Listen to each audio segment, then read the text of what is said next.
თავი შეახსენეთ, რომ ესეთი პარტია არსებობს. სამსახურს თორე ეხლა ყობაკი, რას ქვია, ყველა პარტია ხალხის არის. ერთი სახელი და კიდე ეს ბოდიშის მოთხოვნის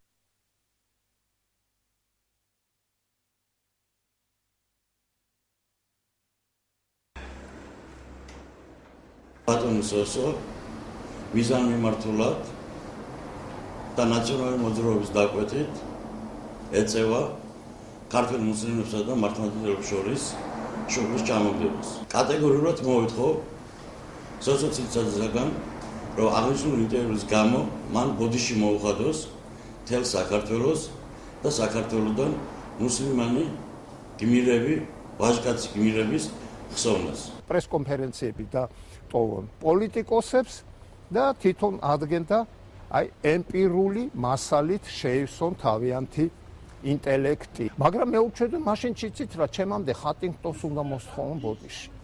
ვინაიდან ვერ კიდევ ვთქვათ უნივერსიტეტში ვსწავლობდი, არა დამთავრებული მქონდა და 15-20 წლის წინ ხატინგტონმა პირველად ელაპარაკა ცივილიზაციის ომზე.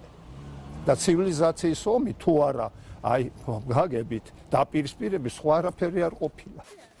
ამ ეტაპზე თორე სხვა ეტაპზე